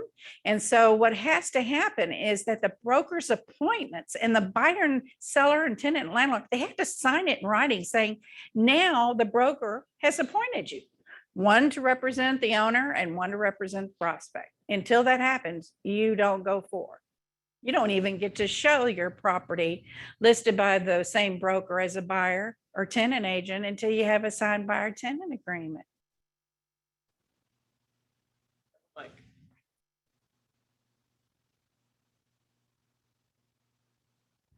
Okay, in following in Betty Bessemer's instruction, should we have, like, say we're doing it the same day, should we have it time date stamped, or have them put the time if we're doing it the same day? Like, say we have them sign it in the morning, then show it and have it negotiated after everybody has signed in the afternoon, or? I'll cut you some slack. If it's the same day, I'm feeling pretty good. Because I don't get to feel pretty good most of the time with you guys. When it comes to intermediary, I'm looking at it and my team is really good. I have to come in and step in and review a lot of things because it's one of those situations. The more I notate it, and now they've lost all of our previous notes and comments on command, so we don't have that. But anyway, before I notate it, I want to make sure, because the broker, those are the broker's records, right? We have to have clarity in there. That's the only source for our broker's records. So again, I don't care. Most people use digital signatures, and that's why you get dinged, because I can actually see the date and time it was after the executed contract. But again, just remember, until that's done, your broker is not going to be able to do anything, nor are you, because they got rid of dual agency. And this is our only mechanism before TREC decides to not allow this. And let me tell you something. There have been so many task force trying to eliminate this because Keller Williams was the #1 broker that had teams and actually had more intermediary transactions than most in the sheer volume that we do. So again, just you have to follow the steps and they have to be perfect. Yes. Next. Oh, I have a question. I'm sorry. And by the way, Betty Bessemer recruited me. So that's why I'm so rule following, or I try to be, because I did my first transaction with her and I learned a lot. So does this mean I'm confused. Who do we ask for permission for? Because we used to email Michael and he would say approved. What do we do now when we need this permission? Who do we ask it For from? no appointments? Mhm. That would be me. Okay, and you need a copy of the listing agreement if we're the listing agent, and you need a copy of the buyer rep? No. With appointments, he wouldn't know, but with no appointments, if you have that accidental intermediary, yeah, you can send it to me, you can send it to Mitch, you can send it to Larry. Okay. Yeah. And the last thing is listing agents, do not be confused by a prospect or customer. Okay. In your listing agreement that you've all read and memorized, do you have a fiduciary duty to the seller to show your property, the property? Yes, you do. You have a fiduciary duty to show your listing, right? So you get a prospect. Who do you represent? That's right. Don't ever mislead that prospect or customer. Your broker would rather have you have a customer in the transaction, which is really scary, rather than misusing intermediary, plain and simple. Because we have too many violations in our region here with intermediary being improperly used. Not all steps are followed. And the prospect, for some of you who are new, you cannot give your opinions and advice to anybody other than your client. Okay, you're fair. You have a fiduciary duty to be fair, code of ethics, fair to the other party. You'll facilitate back and forth, but you cannot give opinions and advice. And I'm going to tell you, I think that's the hardest thing for us to do as realtors. What do you think we get paid for? Right? And I know I'm speaking from experience. I used to tell my sellers, if you want me to be the only agent in the transaction, it was 25% commission. How many times do you think I was the only agent? Never. I knew how to fix it. And I learned that in the 90s. So it's not hard for you to understand you have to cross certain lines and mark them. For prospects and customers, you're going to always give them the IABS, right? As you show the property, they know you're the listing agent, but if you don't have it in writing with the date on it, it's like you didn't do it, right? If they want to go forward and present an offer, you'll use the representation disclosure. You're going to mark, I represent the sellers, here's their names, and now you sign and date it. Now you have a get out of jail card. You got it in writing, what is required. Thank you, Texas Realtors, for providing that. I also personally think you would want the wire fraud notice if you want to ever protect your assets personally, because you won't be protected if wire fraud comes into the transaction and you've been a participant. So what the big confusing thing is most listing agents fail to see that paragraph 5 is already all the listing broker's commission and the compensation. And so people are thinking, oh, I'll falsely let this poor buyer I've never been a fiduciary to now have no appointments. And now the seller who's paying the commission doesn't even have opinions and advice. It's an absolute vicious cycle. You either learn agency, respect it, or it's going to be a serious consequences for us. They're going to remove intermediary, and that would devastate us. It really would, because we do sell a lot of our own listings, on Marilyn? something like that. Yes, Marilyn, I Yes. have a question on this. Sometimes I will go and open a door and show a property to someone who's wanting to come see the property, but it's listed by an agent in our company. And so they'll call and say, can you go show this property for me? I say, yes. Do I need to then take in this Texas 1417? At that point, you have to give them the IABS. You'd have to clearly tell them you are here representing the seller only. So I need to make sure I always have an IABS on me, even when I'm just showing 5 properties for a listing agent. Amen. Got it. Thank you so much. Yeah. And my thing is that years ago, there were plants that Trek had all over the state trying to find out if agents actually were giving the IABS the first time. So again, they're still wild on that. The worst TREC complaint last year was the individual in one transaction had an IABS. Offer didn't go forward. Then the agent comes back and submits another offer, went forward with a contract. They had a TREC complaint filed by the buyers against their buyer agent, and the buyer agent couldn't prove that they had an IABS from the very first time they ever communicated real estate. And I don't know about you, but I wouldn't do 5 IABSs. I'd do one at the right time, make sure that it's, date and the initials are done properly on something like that. Next one, please. Thank you. Now, transactional issues, I'm going to talk about existing surveys. Every once in a while, there's a surveyor that wants to retire. And on all their previous surveys, they did a copyright protection. Or Can I just say, please listen to this very closely. And so what happened was the surveyor wanted to retire. And so they went back and found all the copyrighted surveys that listing agents had posted in their MLS. So they got a little bonus in their retirement years. They figured out, yeah, I'll do this. No problem. My problem for you as the listing agent, I've talked about this forever. You don't touch anybody else's documents, right? Especially with copyright. We have some inspectors that are actually saying that if the buyer gives this to anyone, it's a $10,000 fine. So they're hidden, sometimes hidden, but in the survey, it's not hidden. It's the copyright symbol and says it. Furthermore, the surveyors sometimes you can only use it for this one transaction, period. Everybody who knows me knows how I feel about 6C1 of the contract. It's the most misused, poorly informed use of that provision. No seller in their right mind, if they knew they could get sued for copyright infringement, would ever use an existing survey. I told you that if you attach it in section 9 of the seller's disclosure, you put in the top of it for informational purposes only. Very clear. But I am going to tell you, surveyors, it's already hit several of our regions here in Texas. It's going to hit you, and you're not going to have an excuse.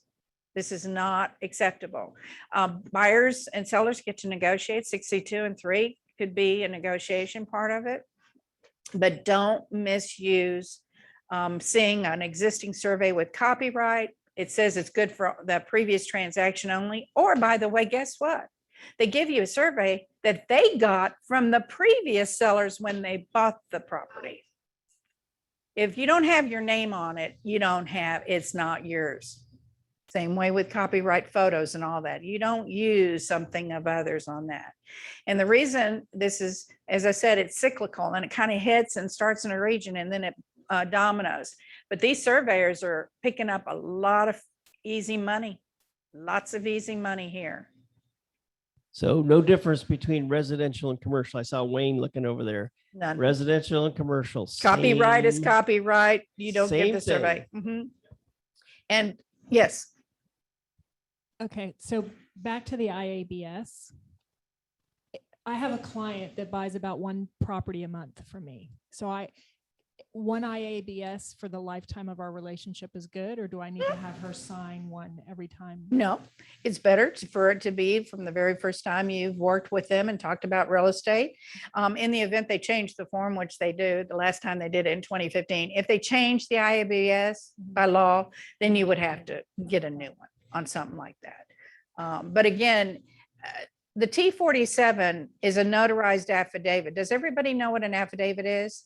The sellers are swearing, not at you, but they're doing a sworn statement that says nothing has changed on this property. Do you know how many times I see they put in there a patio, a covered patio, an outside barbecue, a shed, a pool? Listing agents, come on, let's get with it here.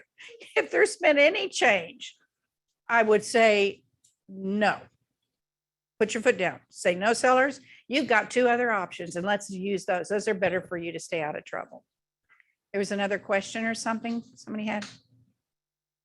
Okay. Yeah, if I buy the survey for the buyer, because that's something that I would, in the transaction, still that survey belong to the surveyor, or can I use it? I mean, If you bought a survey in the course of a transaction for the buyer, it's the buyer's. It's not your survey. You're not a part of the transaction. Okay, got it. Thank you.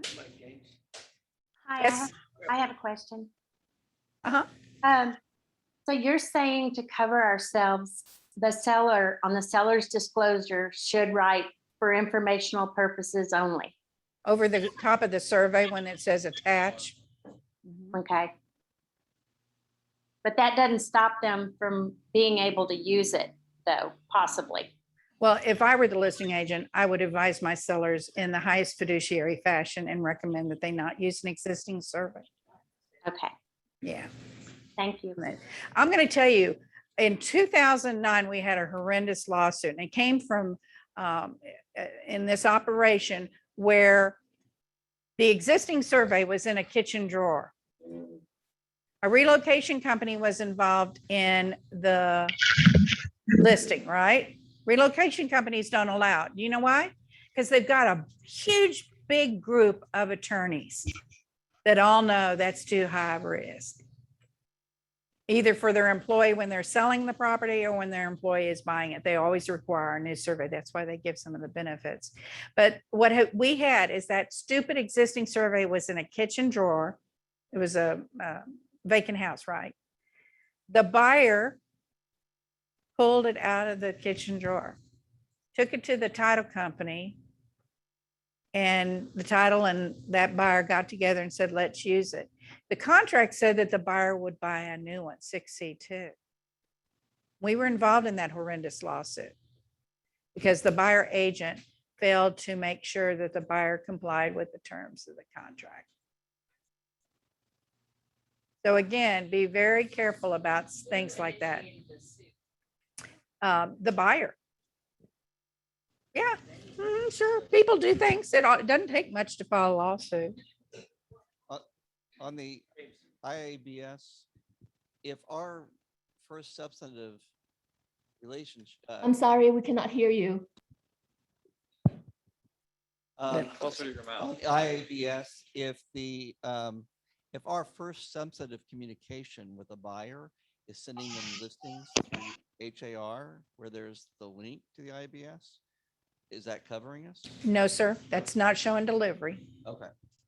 That's Please the problem. repeat his question. He was talking about if that link in HAR, when he's sending out prospective properties to a prospect or a client's different, but you're talking about a prospect. The links do not constitute delivery. That's why all of those have to be attached above in a PDF saying, please download and initial and date, those type of things. So, yeah. But this notarized T47 affidavit, as I said, most listing agents, if the seller does want to go forward with using an existing survey and it's not copyrighted, protected, and all these other things, the listing agent does not have in their possession at time of execution of contract a notarized affidavit and the existing survey. Those would be two things that a listing agent would have to have in their possession before the seller would agree to 6C1 of the contract and sign it. Okay, that's just how it works on something like that. Now I'm going to enter. Any questions? I have a question. So the whole concept of an open house is for hosting an open house for another agent is for you to get potential buyers. So you're going into the open house, you're representing the seller. So you're giving them the IABS, but are there any additional forms you have to have because you're trying to attract that person that walks in as a potential buyer? So you're kind of, on both sides. No, when you're doing an open house, you don't have to give the IABS because the assumption is by the consumer. Who do you represent? The seller. There you go. Now, You cannot talk about being a buyer's agent for them while you're hosting the open house. Don't make that mistake, because we had sellers who were, videoing the whole process. And what, you do is you try and get feedback as the host.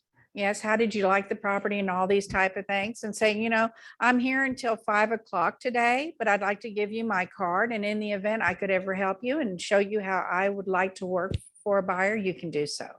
But again, while you're there and on the seller's time clock, don't talk about anything. It's when I get off at 5, you can contact me and something like that. So just kind of remember, because we have a lot of sellers that are doing that. I know I sat on so many open houses, you thought I was going to hatch them. I mean, I had neighbors who brought me food because I did so many open houses to try and sell houses. And this was not in a market where it was a seller's market, unfortunately. So again, I know exactly how the script should go while you are there hosting for the seller, but you can easily say to them, how did this house fit your needs? Or is this something that y'all might be interested in, right? There's nothing wrong with that. And if they say to you, no, this won't fit our needs, we're really looking, I would love to work with you or talk to you about this, but I'm here until 5 o'clock today. Here's my card. Give me a call after that. Okay, thanks. You're welcome. Quick question, please. Okay. If we run out of the IABS form, would we be able to text it if we have it downloaded to our phone, to the client or to the customer? Yeah, as long as you download improved delivery. And it has to have the date and time stamp on it, that kind of thing. Everybody understand that every text in the course of a transaction is the broker's record? Every email is the broker's record? Does everybody know that? Yeah. A lot of yeses? And so who has to have a copy of all of those when the transaction's about to close? The broker. So raise your hand if y'all are actually downloading every one of those 3,000 texts and your emails before it closes and funds. How many of you are doing that? Well, guess what? Starting tomorrow, you're going to do it. Because unfortunately, Command is just a holding device for compliance for the forms. Doesn't tell us that we sent it to them and they reviewed it and all that, like Dotloop used to do for us. So you are required to do that in the closed folders now. Marilyn, I have a question on the IABS that I just popped up. If you're doing, like I said, I'm going to show 5 homes to a couple that I'm doing it for another agent and I'm representing obviously the seller, and I give them the IABS. What if they don't want to sign that? Or what if they want to have a copy of what they're signing right away? Well, take lots of them. I'm going to tell you that car, that minivan still probably has an information about broker services, and I sold it back in the 90s. And the reason for that is you have to mark on it. Joe and John Doe would not initial and date on, October 25th at 2:42 p.m. and give them a copy of it. That's all you do. Yeah. That's I right. agree. Refuse to sign. I know, Give a copy. exactly. Okay, next one. At one time, you gave us the name of an app that we could use to download our text. Can you? iMazing. iMazing. That's for iPhones. That's the favorite one. Yeah, IMAZING. You have to pay for it. And that's the one that the attorneys like because it is in an admissible format showing, proving date and time, kind of like emails are, that same kind of thing. I have another question related to text. So if we kind of at the end of the day recap all the texting in one long email, like per our conversation, blah, blah, blah, and you re-say that you don't need to bring the text, like that email will do enough? Yeah, or- as long as you've recapped everything about a transaction, We don't want the text that says, I'm running late. I'll be there in 10 minutes. You know what I'm saying? That's not substantive information, but unfortunately, a lot of agents do transactional in text, which is not a good thing. I know you do it. I understand. I get your text all the time. And it's just, it's problematic for you if you don't have it downloaded and a copy and confirming everything. Because text is abbreviated, it's many times misunderstood and those types of things. Any other questions? I have a quick one about the IABS. When we sign it and date it and initial it that they didn't want to sign, and we give them a copy, how are we keeping a copy? That's why you have multiples, because you're doing it on two. You've got one for your Oh, record. okay, we can, and then okay. one for them. I thought we maybe need to take a picture of it or something, but we can do it on two. Thank you. You could, I mean, and as long as you download the image and you have proof, you know, that it's date and time. I am going to tell you that the gentleman to my left, Henry Font, has been doing insurance coverage for all of the top Keller Williams market centers. And we have so many of them here in Texas as well. But he's also, you were a commercial broker back in Houston. Yeah. Here. Here. Mhm. So he understands our business, right? And that's a beautiful combination, because rarely do we have that really understand, you know, the transact. We have attorneys who don't understand the transaction when they sue us and they make up all these crazy things. But Henry is critical because he's the one who helps us get coverage every year and renewal every year so that we can continue on in our brokerage operation. And so can you pull up the next one here? I have provided his contact details for you because after today, everybody's going to need to contact him regarding certain insurance that you need personally. And so we gave his contact details, and let's get the next slide. And Henry's going to talk to you a little bit about always staying within the scope of your responsibility. Yeah, so what she's meaning by that, if you get involved in a transaction that you're not familiar with or you're not an expert in, then you need to get somebody else in that transaction with you that does understand it. A lot of times things will happen in a transaction that you make a mistake on and you're on the hook for it. You don't want to end up in court. You don't want to have to be subpoenaed. You don't want to have to go through a deposition, and you definitely don't want to be in the courtroom when they're grilling you in front of the jury. So only do transactions that you're familiar with. If not, then you need to bring an expert into the transaction. Plain and simple. And the other thing, kind of what you guys have been talking about is it's very important is to document everything you do. I mean, it's just, we just got through talking about, even when you're on the phone with a client, you're just discussing something and it's not in writing. And if it's a pertinent information, you want to tell that, I want to say insured, but no, you want to tell that client that, hey, I'm going to send you an email. Please respond back that this is what we agreed upon. That way you have that document in the file. Because when you get involved into a lawsuit, documents will help you most of the time. Sometimes it may hurt you, but most of the time it will help you. Any questions about that? So one of the big horrible things that is occurring is property management behind the broker's knowledge. Ooh. Yeah, most market centers don't allow it. We don't. Somebody does property management, you form a separate company and you don't function the property management operations out of the Keller Williams office at all. And we have an in-house property management company. Good. Okay. And see, that's the difference, is that the broker has control totally over that. If Right. you have not gotten that permission in writing, like Mitch went through various things, you can't do it. Something like that. I have a question about that. So I have a couple of investors that I've helped buy properties for years, and I've toyed with the idea of becoming a part owner with them, giving them some discount on the realty fees in exchange. Is that allowed, and would that be considered owned by me? And could I manage that for them? Because I'm part owner. I'm not doing it now. I've been toying with the idea. What percentage of ownership? I don't know. I mean, it hasn't even been discussed, but it's something that I've thought about doing because I've had these clients I've worked with for 10 years and they trust me, implicitly.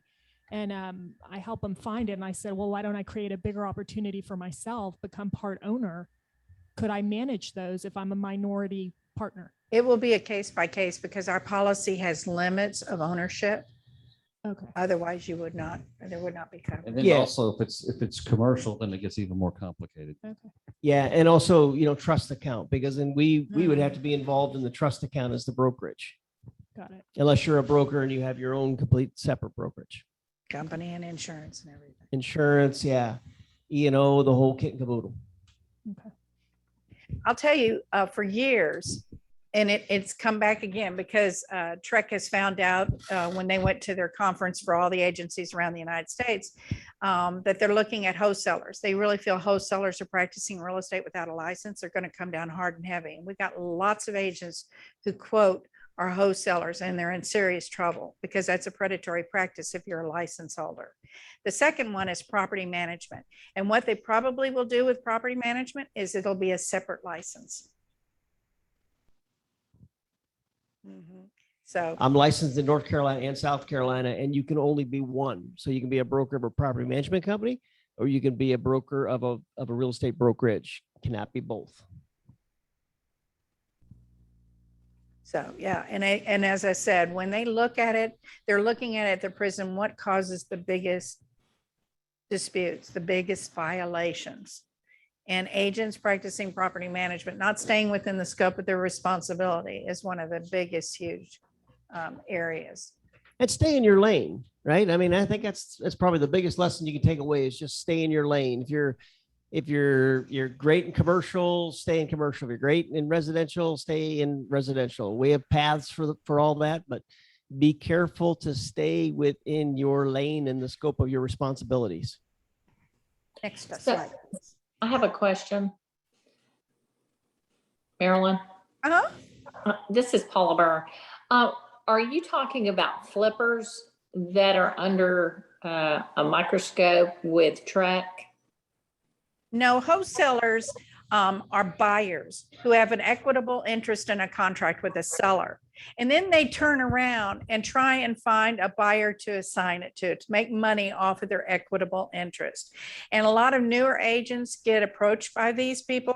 Last week, I had to tell the agent not only once, but 4 times, along with their broker and their team leader, no. And the seller wasn't a seller, they were a buyer on a contract. When you put it in MLS, do you have to paint a true picture in MLS? You better. That means changing your statuses within 3 days and what's required, right? And so this buyer said, oh, I've got a power of attorney for the seller. Okay, raise your hands. How many of you think that that's not a conflict of interest, that a buyer on a contract would have a power of attorney for the seller of the contract? You know, when I said it out loud and repeated it in front of all those people, they all kind of said, oh, yeah. So again, these are predatory practices. These wholesalers are preying on newer agents who are not familiar that you can only have a listing with a true owner of record or those that are legally allowed by law to represent one of the owners in the transaction. So that's what we're talking about from that, not flippers so much as wholesalers. Okay. Now, Henry. Errors and omission. Tell them what errors and omission is. That covers the transaction between you and your buyer or your seller. That if you have done something that, number one, you made an error, or you made an omission where you didn't tell them about something. Anything that happens in that transaction that's not legit, that creates a lawsuit, that's what the E&O does for you, providing that it meets the requirements that are in the policy itself. So there are some things in that policy contract that would not be covered, but there are a lot of things that are covered. So it gets complicated a lot of times. Yeah. So as a license holder here, I shouldn't assume that I'll always have a claim accepted by the E&O company. True. And do you know who has all the commercials on while the Astros are playing? They're insurance companies. They make money because they deny claims. It's attorneys too. Okay, Thomas J. Henry and the Yeah, insurance yeah. companies on something like that. So again, just remember that staying in your lane is important, isn't it? Exactly. Because that helps a whole lot. Now tell these good folks and scare them about their, good. It's being scared is knowledge. Hey, and I'm scared power. for all the rules and regs you guys gotta abide by. See, it's also good for them to know. Anybody who thinks we don't do anything, I would take them to task and they would hate that they ever opened that statement with me because that is not true on something like this. But say, for instance, they have a showing and they're a buyer's agent, say, and that buyer agent is showing the property and they lead the buyer into a hazardous area and the buyer gets physically injured. Well, one thing that the E&O policy is very clear on, it does not cover bodily injury or property damage claims in most cases. So you take a client onto a property and they get hurt and you're kind of the supervision for what they're doing while they're in that property. Number one, your broker's going to get sued. Number two, you're going to get sued because you're there. So that, attorneys will throw out a big old net and try to get everybody, they'll get the property owner, everybody else. But one thing about the broker's general liability policy, which is what covers bodily injury and property damage, it covers the owners, the officers, and employees. Are you guys employees? No, there's your problem. There's your problem. So what I always recommend to most realtors is you carry your own general liability policy, because when you're doing your job or your service, and if someone gets hurt or some property damage takes place and you get named in a lawsuit, you want to have general liability coverage.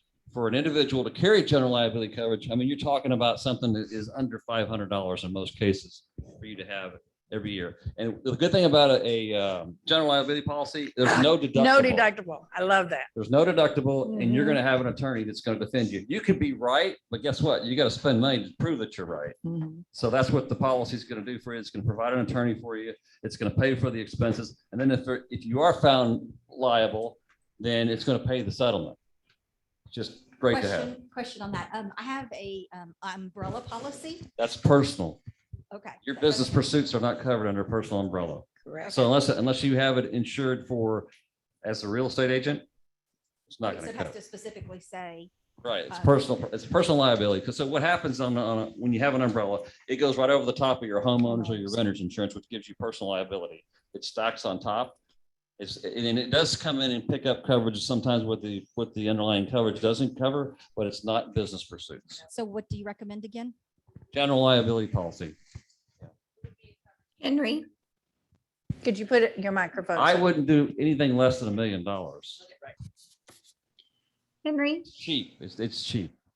where can my regular insurance agent that I use for my homeowner's insurance and my car insurance, can they cover this for me? Can they write that policy? Got to ask them. They should. If they do commercial insurance, they do. That's all we do is commercial. We don't. I used to do all coverages, personal and commercial. So that's why I know about both sides of this. But all we do is commercial. We do a lot of E&O. We insure real estate brokers. We insure real estate agents. We do attorneys. We do medical E&O. We do all that stuff. Have you heard of Gary Keller? Who do you think helps Gary Keller? Yeah, Henry. we have in the past. Yeah.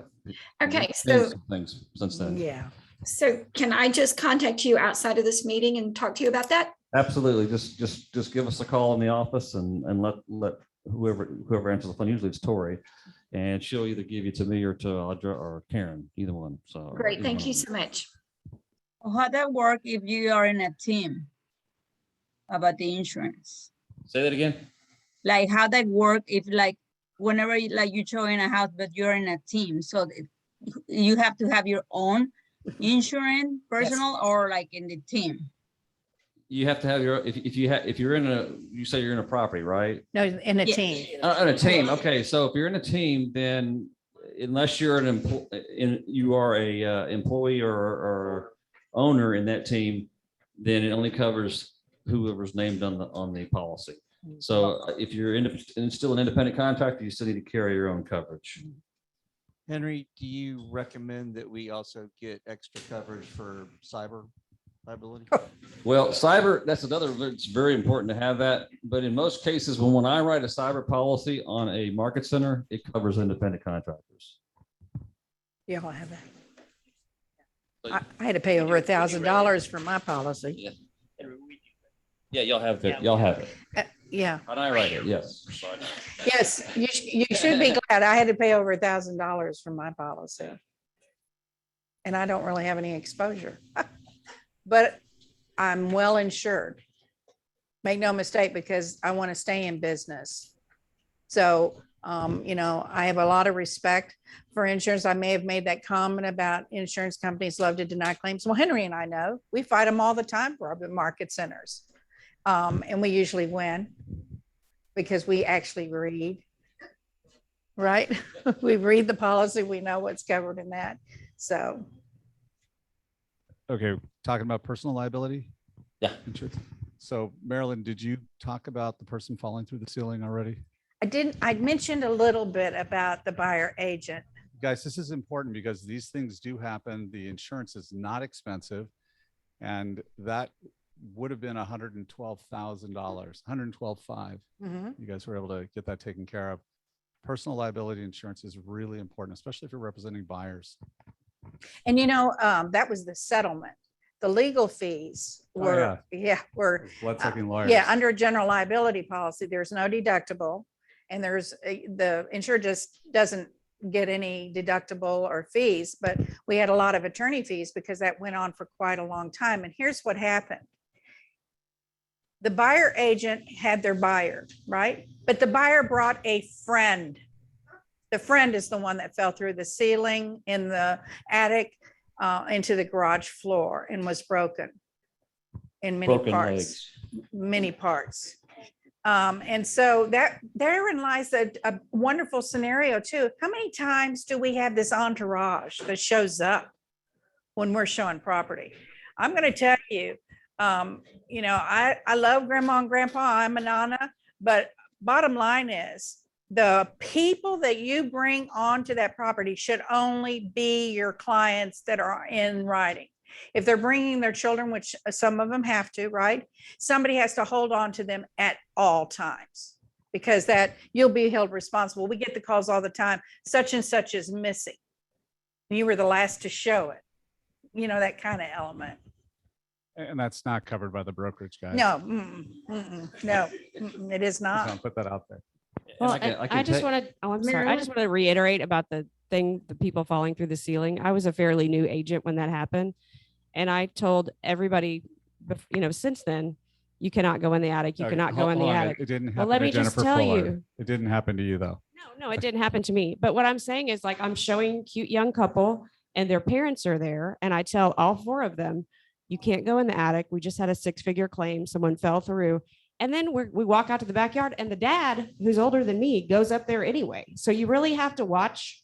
You can tell them. And then I'm like, sir, you cannot go in the attic. I mean, you have to be really emphatic about it and you have to take charge because people are just going to do what they want to do because they don't really care about you being covered. Yeah. And you really have to stand your ground on that. Because I feel like that's one of the biggest problems I have as a buyer's agent is I cannot address enough. People don't want to not go in the attic.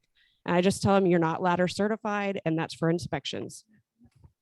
Marilyn? Think about carrying general liability insurance. I just want you guys to know this, that it's not likely that you're going to have a claim, but when you do, you're going to be glad you have it. I've had agents that buy a policy and they go a year, nothing happens, and they let the policy lapse. And it's like, you're gambling because you don't never know when something's going to happen. And it's just, it's just one of those things you got to have, just like you get to pay for half a cell phone, you got to have general liability in case something happens. I'm losing power here. Marilyn?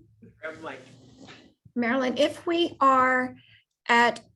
I'm showing for a client and I have a buyer and I arrive at the house and all of a sudden they have brought their mother and dad, is there some kind of a form that I could use to have the mother and dad sign to come in with me? I've always just let them in with me.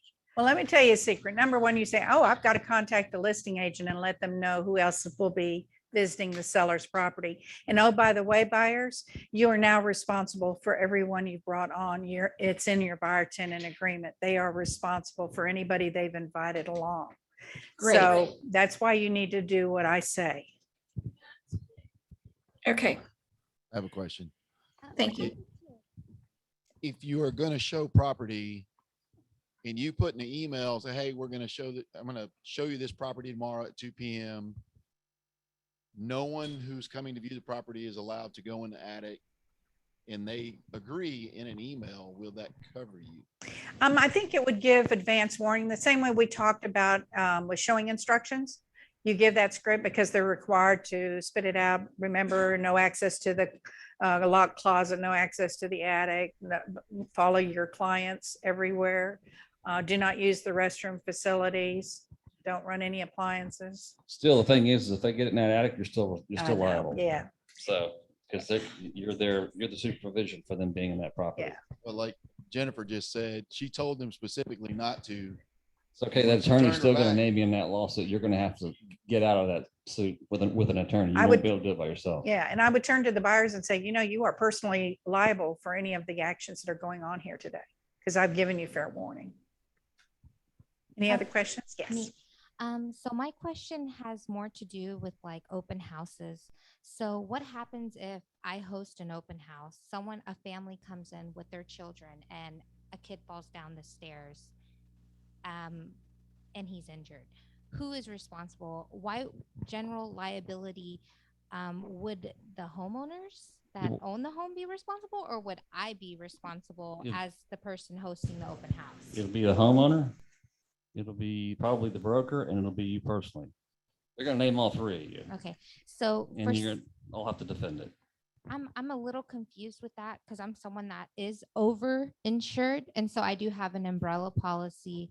It covers you personally, not on business pursuits. No, personally, yes. And so general liability, would I need that in addition?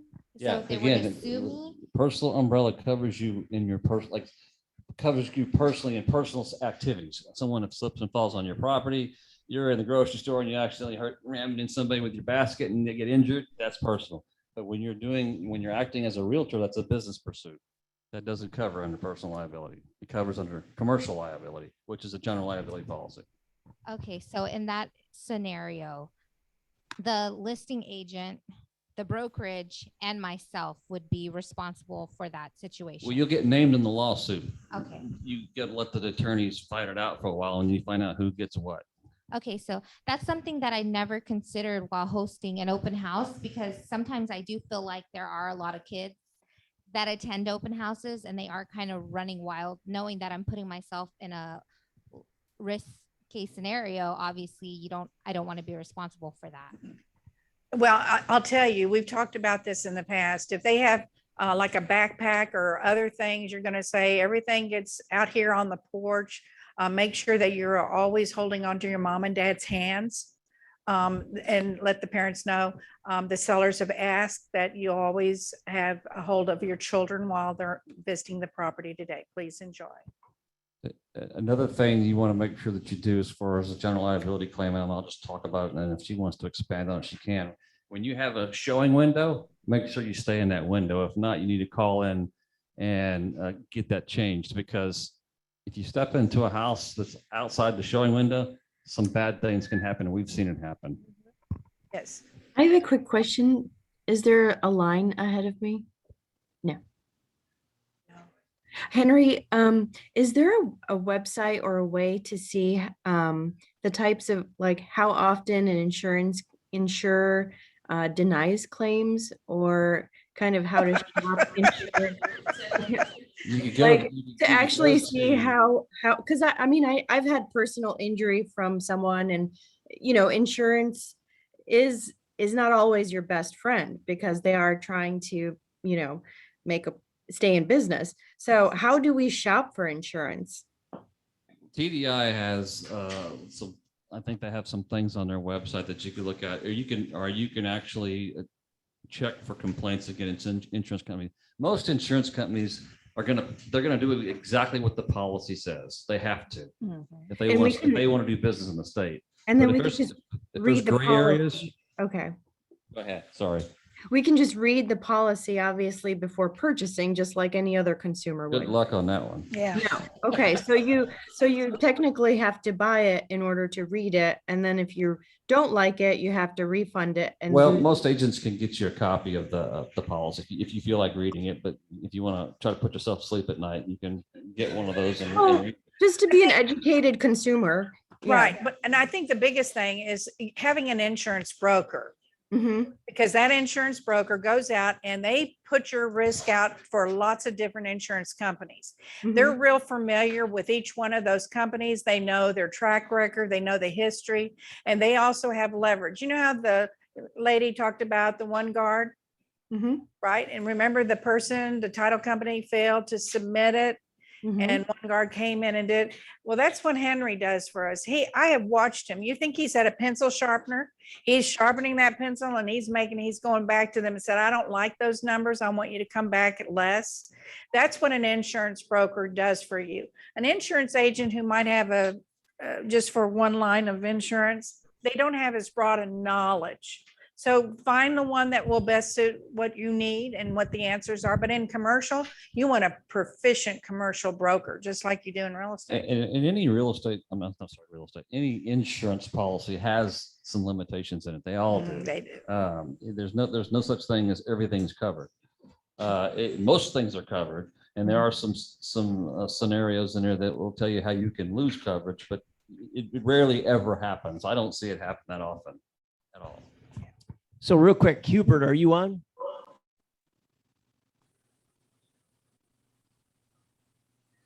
Can I ask a question before Hang we on one replay? second. Let me just see if Hubert's on there real quick.